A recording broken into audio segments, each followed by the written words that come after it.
नाज़रीन, गुज़रियल ॾींहुं बहरिया टाउन इंतज़ामिया क़दीमी ॻोठनि ते चढ़ाई करे बिल्डोज़ करण जी कोशिश कई, जंहिं ते ॻोठाणनि सख़्त मज़ाहमत कई। उन्हनि बहरिया टाउन जे ज़ुल्मनि जो शिकार क़दीमी ॻोठनि जो अदीबनि, सहाफ़ियनि ऐं सञाहवंदनि दौरो कयो। वधीक तफ़सील लाइ ॾिसूं था गुलशन शेख जी रिपोर्ट। बहरिया टाउन इंतजामिया पारां मलीर जे क़दीम सिंधी वसंदियुनि खे बिल्डोज़ करण ऐं उतां जे मक़ामी माण्हुनि ते तशद्दुद ऐं कूड़ा केस दाख़िल करण ख़िलाफ़ सिंध जे सिविल सोसाइटी जे साञाहवंदनि, अदीबनि, सहाफ़ियुनि ऐं इंसानी हक़नि जे अॻवाननि मुतासिर क़दीम ॻोठनि जो दौरो कयो। दौरो कंदड़ वफ़द में गुलहसन कलमती, इलाही बख्श बिक्कत, काज़ी आसिफ, आजिज़ जमाली, गाज़ी झंडीर, सईद बलोच, इरफान आलमाणी, गुलशन शेख ऐं ॿिया शामिल हुआ। वफ़द दरिया खान गबोल, अली मोहम्मद गबोल, फैज़ मोहम्मद बुरफत, अलीदाद गबोल ॻोठ, डेपलर ॻोठ, नवाज़ अली गूंदर ॻोठ, हादी बख्श गबोल, अब्दुल्लाह गबोल, खीरथर गबोल ऐं ॿियनि ॻोठनि जो दौरो करे मक़ामी माण्हुनि खे यकीन ॾियारियो त सिविल सोसाइटी, अदीब ऐं सहाफ़ी ॻोठाणनि सां गॾु आहिनि ऐं बहरिया टाउन इंतज़ामिया खे मक़ामी क़दीम ॻोठ बिल्डोज़ करण न ॾिना वेंदा। सहाफ़ियुनि, अदीबनि ऐं इंसानी हक़नि जे अॻवाननि ते ॿधल वफ़द ॻोठाणनि खां बहरिया टाउन इंतज़ामिया पारां ॻोठाणनि ते थींदड़ ज़ुल्मनि जी मालूमात वरिती। मक़ामी ॻोठाणे बहरिया टाउन जे ज़ुल्मनि बाबति ॿुधाईंदे चयो त असांजे हिते ज़मीन आहिनि 50 एकड़, हुन पंहिंजे कब्ज़े में करे छॾियो आहे। दीवार हणी असांखे हलण ॿोलण नथो छॾे। बाक़ी ॿाहिरि असांजो तक़रीबन 150 एकड़ अञा आहे। असांजा ॻोठ जा ज़मीन आहे 24.5 एकड़ पक्का ॻोठ जे नाले ते, नूर मोहम्मद नाले ते ॻोठ आहे असांजो, उहो पक्का। हाणे 4-5 ॾींहं खां हाणे हेॾा ॻोठ में नज़र कीअं हिते अची ज़बरदस्ती कब्ज़ो थो करे। कंहिं महिल चए थो रोड थो ठाहियां, कंहिं महिल चए थो हिते गटर जो नालो ठाहियां। अड़े यार, इहा असांजो ॻोठ क़दीमी अंग्रेज़ पाकिस्तान ठहण खां अॻु में असां हिते वेठा आहियूं। हीउ गटर जो नाले जो त रस्तो त कोन्हे, हिते असांजो ॻोठ आहे, असां रहूं था हिते। हे 4-5 मोबाइल पुलिस जा, गडाप टाउन जा हिते हाणे बीहारे कल टियों ॾींहुं ही जेके बहरिया टाउन जा बदमाश गुंडा हुआ असांखे मारे कुटे ज़ख़्म ॾिस, असांजे नंढड़े मासूम बचड़नि खे धकूं हणी, असांखे हणी धकूं मारे असांखे मोबाइल में विझी वञी लाकअप में बंदि करे छॾियऊं। यार अहिड़ो त असां ज़ुल्म कॾहिं बि कोन ॾिठो, न को ॿुधो। यार असां पंहिंजो चीज़ नथा ॾियणु चाहियूं त असांजो जान छॾिया। असांजो अर्ज़ु आहे सुप्रीम कोर्ट को, हाई कोर्ट को असां सां कुझु मदद करे, हेल्प करे, असांजो जान छॾाए। हिन पंहिंजो मलिक रियाज़ खां छो असां सां ज़्यादती थो थिए, छो असां सां ज़ुल्म थो थिए? केरु साईं असां वटि केरु कोन आयो, अलाए मरी विया आहिनि, अलाए सुता पिया आहिनि, अलाए छा आहे। असां वटि केरु बि कोन आयो हिननि मां। साईं महिरबानी असांजे वारनि खे इहो असां सां मदद करनि था, कुझु हेल्प करनि था। असीं हिननि जे सहारे ते, अलाह जे आसरे ते कुझु हलूं पिया अञा हिते। बाक़ी असांजा इहो जेके पीपीए वारा असां वटि वेझो ई कोन आया आहिनि। चवे थो ख़ाली करियो, असांखे 2 चकर धमकियूं ॾिनई ज़मीन हिते ख़ाली करे, हाणे पंहिंजो रिली कुल्हे ते करे वञो, जेॾां मूंखे वणे होॾां वञो, ज़मीन ख़ाली करे मूंखे ॾियो। समझो बाबा, कीअं ख़ाली करे ॾियूं? न असां पैसा वठूं न ॿियो न टियों। असांजो क़दीमी ज़मीन आहे, अबा ॾाॾनि जो क़ब्रिस्तान आहे, मकान आहे, स्कूल आहिनि ऐं मस्जिद आहिनि। असां सभिनि हिननि खे छॾे असां कीअं वञूं? चए थो न हरू वञो न, त पोइ इहो अव्हां जे साम्हूं अहिड़ा धकूं हणी असांखे मारनि था। सिंध जे नाले वारे मुहक़िक़ ऐं तारीख़दान गुलहसन कलमती चयो त पहिरीं ॻाल्हि त हाणे विसारे छॾियो त मलीर वग़ैरह ताज़ी सब्जियूं ॾींदी, विसारे छॾियो त मलीर जो मिठो पाणी हाणे कराची वारनि खे मिलंदो। छाकाणि त बहरिया टाउन ऐं ॿियनि हाउसिंग जे ठहण जे करे जेका बि कैचमेंट एरिया आहे जिते असीं बीठा आहियूं, हीअ मलीर जो कैचमेंट एरिया। बारिशूं थींदियूं, नदी नाला भरिजी वेंदा हुआ ऐं झर जो पाणी मथे चढ़ंदो। खूहनि जे ज़रिए असां एग्रीकल्चर कंदा हुआसीं। असां वटि कैनाल सिस्टम कोन्हे, असां वटि खूह आहिनि, खूहनि जे ज़रिए असीं आबादी था करियूं। तंहिंजे करे कैचमेंट एरिया उनखे सभिनी नदी नालनि खे बंदि पियो करे, उते आर्टिफिशियल लेक पियो ठाहे, पाणी खे रोके पियो।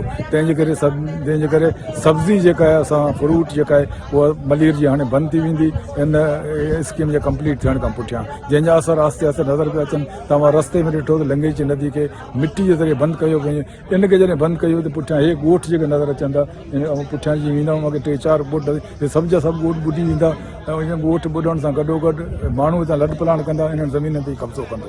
असां चाहियूं था त सुप्रीम कोर्ट इम्प्लीमेंटेशन बेंच खे जेको इख्तियार ॾिनो हो त तव्हां हिन ते अमल दरामद करियो त हीअ गैर क़ानूनी आहे। नेब जेको केस तयारु कयो उन केस खे मंज़र आम ते आंदो वञे।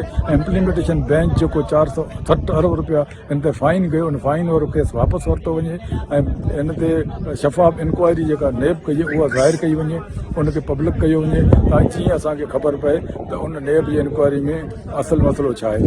ॿियो त हिन जे अंदरि उन जे बावजूद बि जेका असां हिकिड़े लम्हे लाइ इहो मञूं त 16,800 एकड़ इम्प्लीमेंटेशन बेंच इन खे ॾिना आहिनि, उहो 16,800 एकड़ जे बजाय 45,000 एकड़ ते कमु पियो हले। इहो कमु जेको हुन जो रोकियो वञे, 16,000 खां मथे जेका बि ज़मीन आहे उहो रोकियो वञे।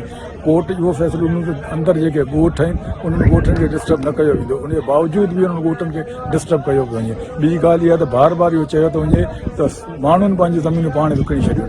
ज़मीन सरकारी बि माण्हुनि जी ज़मीन कोन्हे, सरकार पंहिंजी ज़मीन कैंसिल करे छॾी, माण्हुनि पंहिंजे कब्ज़े जा पैसा वरिता जेको कब्ज़ो एग्रीकल्चर लैंड खे हेॾे वॾे पैमाने ते तव्हांखे हाउसिंग ॾेई नथा सघो। इहो ई फ़ैसिलो जेको आहे नेब जो इहो फ़ैसिलो ॿियनि माण्हुनि जो, ऐं जेकॾहिं असां सम्झूं था त हिन सॼे किसे खे वापसि ॾिठो वञे ऐं 16,800 एकड़ जी मार्किंग कई वञे। सिंध जे नाले वारे अदीब ऐं सहाफ़ी सुहेल सांगी जो चवणु हो त मूं त पहिरें अख़बारुनि में मीडिया ते पढ़ियो पए ऐं ॾिठो पए, शयूं आयूं पए। अॼु पाण हिते जॾहिं आयो आहियां ॿियनि सभिनी दोस्तनि सां गॾु, त हिते माण्हुनि खां जेके मूं कहाणियूं ॿुधियूं आहिनि उन में इहो आहे त भई आम तौर ते इहो तासुरु हुयो त भई माण्हुनि खे पैसा मिली चुका आहिनि ऐं कोई 80 सैकड़ो माण्हू जेके पैसा वठी विया आहिनि, ऐं बाक़ी सिर्फ़ु जेको किसो रहे थो उहो 20 सैकड़ो माण्हुनि जो आहे जन ज़मीन न विकी आहे, या कुझु ॻोठनि जो आहे जेके बहरिया टाउन खे जॻह न पिया ॾियणु चाहिनि, या बहरिया वारा उतां खां को रस्तो कढणु पिया चाहिनि या ड्रेनेज लाइनूं विछाइणु पिया चाहिनि, त उहो इहो हुयो। पर हिते अची पतो पियो त जन माण्हुनि सां कमिटमेंट कई वई हुई त भई ज़मीन जेका आहे तव्हांखे असीं ॾियूं था ऐं तव्हां जेको आहे हीअ पैसा ॾींदा, त माण्हू चवनि था भई असांखे उहे पैसा बि सिर्फ़ु उन्हनि जेका सूथी रक़म ॾिनी उहा ॾिनी, बाक़ी पैसा न ॾिना आहिनि। असल में किसो इहो आहे त पाण वटि जेके बि अहिड़े क़िस्म जा इलाइक़ा आहिनि जी हीअ ज़मीन हुई जिते पाण बीठा आहियूं, या पाण वटि जीअं थर जी ज़मीन हुई, त हिननि जी का बि अहमियत कोन हुई।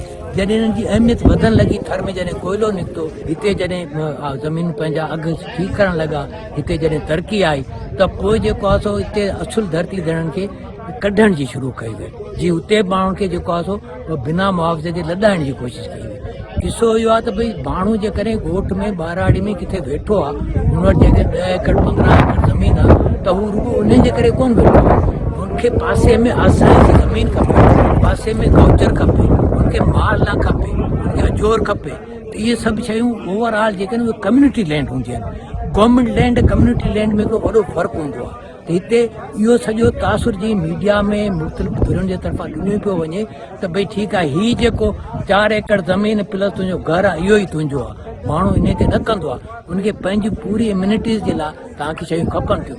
पाण वटि शहर में त पाण तव्हां इहा ॻाल्हि चओ था त भई मेन रोड ते हूंदो त हुनजो हीअ थींदो, वेस्ट ओपन हूंदो त हुन हीअ क़ीमत थींदी, हीअ जेको आहे सो हितां खां हवादार हूंदो त हीअ थींदो। त भई हिन जे हू जेके माण्हू वेठा आहिनि इहे सभई हुननि जूं सहूलियतूं आहिनि, इहे हुनजो पार्ट आहिनि, इहे सभु उन्हनि खे हुजणु खपनि।